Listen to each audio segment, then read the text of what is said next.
Chapter 8. At first he thought it was a growl. In the still darkness of the shelter in the middle of the night, his eyes came open, and he was awake, and he thought there was a growl. But it was the wind. A medium wind in the pines had made some sound that brought him up, brought him awake. He sat up and was hit with the smell. It terrified him. The smell was one of rot, some musty rot that made him think only of graves with cobwebs and dust and old death. His nostrils widened, and he opened his eyes wider, but he could see nothing. It was too dark, too hard dark, with clouds covering even the small light from the stars, and he could not see. But the smell was alive, alive and full, and in the shelter. He thought of the bear, thought of Bigfoot, and every monster he had ever seen, and every fright movie he had ever watched, and his heart hammered in his throat.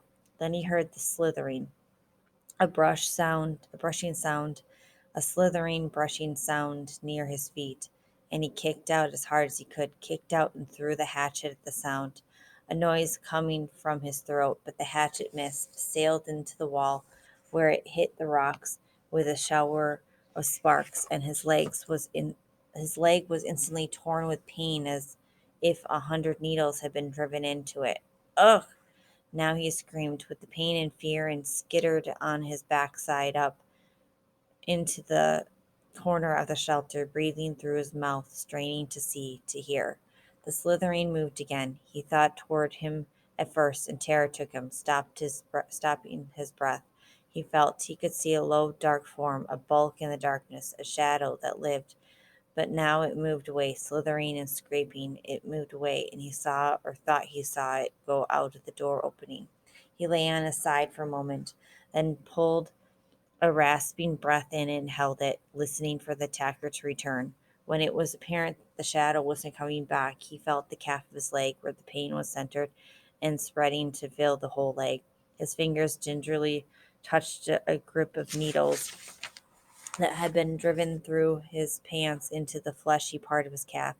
They were stiff and very sharp on the ends that stuck out, and he knew then what the attacker had been. A porcupine had stumbled into a shelter, and when he had kicked it, the thing had slapped him with his tail of quills.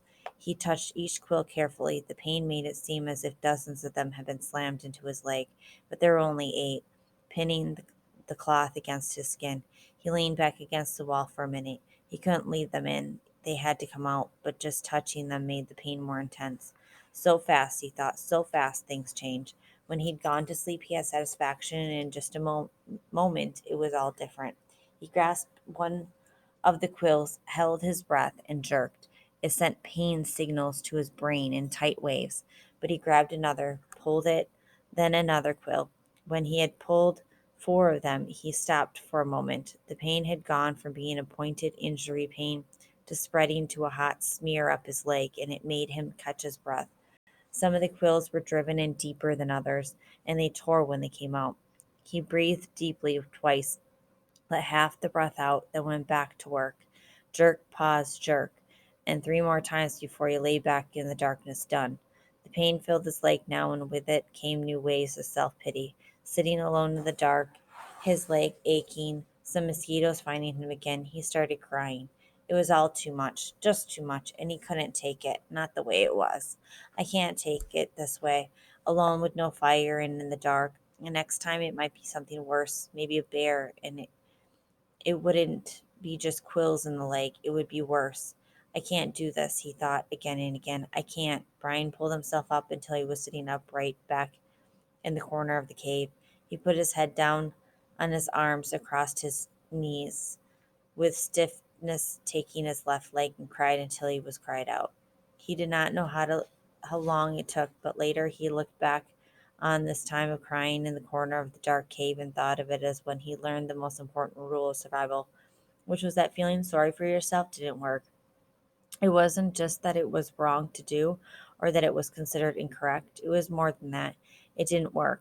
When he sat alone in the darkness and cried and was done, all done with it, nothing had changed. His legs still hurt. It was still dark. He was still alone, and the self pity had accomplished nothing. At last he slept again, but already his patterns were changing and the sleep was light, a resting doze more than a deep sleep. with small sounds awakening him twice in the rest of the night. In the last doze period before daylight, before he awakened finally with the morning light and the clouds of new mosquitoes, he dreamed. This time it was not of his mother, not of the secret, but of his father at first, and then of his friend Terry. In the initial segment of the dream, his father was standing at the side of a living room looking at him, and it was clear from his expression that he was trying to tell Brian something. His lips moved, but there was no sound, not a whisper. He waved his hands at Brian, made gestures in front of his face as if he were scratching something, and he worked to make a word with his mouth. At first, Brian could not see it. Then the lips made a sound, but no sound came. Ma. Brian could not hear it, could not understand it, and he wanted to so badly. It was so important to understand his father, to know what he was saying. He was trying to help, trying so hard, and when Brian couldn't understand, he looked cross the way he did when Brian asked questions more than once, and he faded. Brian's father faded into a fog place Brian could not see, and the dream was almost over, or seemed to be, when Terry came. He was not gesturing to Brian, but was sitting in the park at a bench looking at a barbecue pit, and for a time nothing happened. Then he got up and poured some charcoal from a bag into the cooker, then some starter fluid, and he took a flick type of lighter and lit the fluid. When it was burning and the charcoal was at last getting hot, he turned, noticing Brian for the first time in the dream. He turned and smiled and pointed to the fire as if to say, "See, a fire."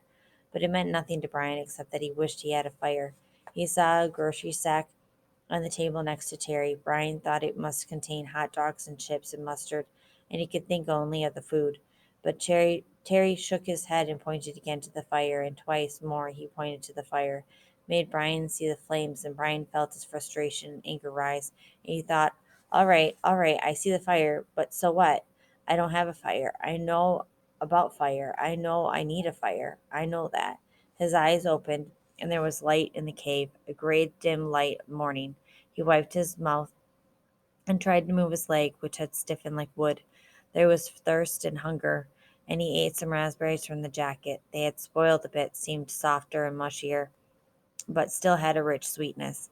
He crushed the berries against the roof of his mouth with his tongue, and drank a sweet juice as it ran down his throat. A flash of metal caught his eye, and he saw his hatchet in the sand where he had thrown it at the porcupine in the dark. He scooched up, wincing a bit when he bent his stiff leg and crawled to where the hatchet lay. He picked it up and examined it and saw a chip in the top of the head. The nick wasn't too large, but the hatchet was important to him, was his only tool, and he should not have thrown it.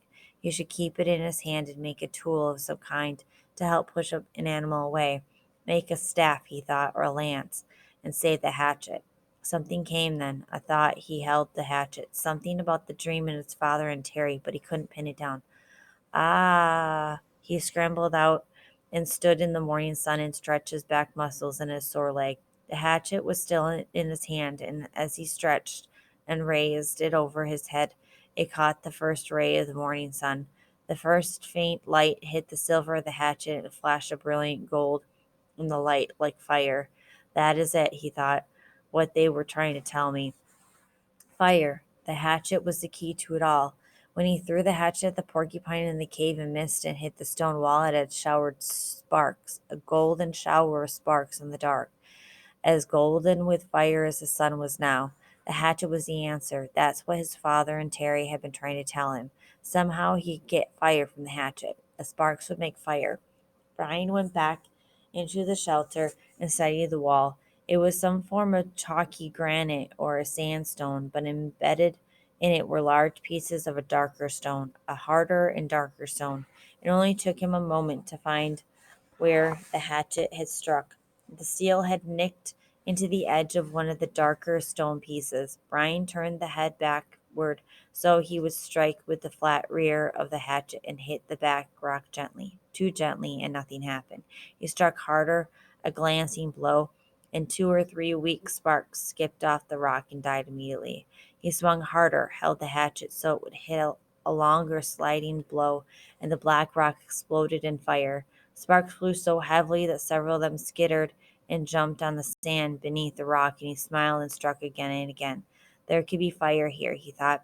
I would have a fire here, he thought, and struck again. I will have fire from the hatchet.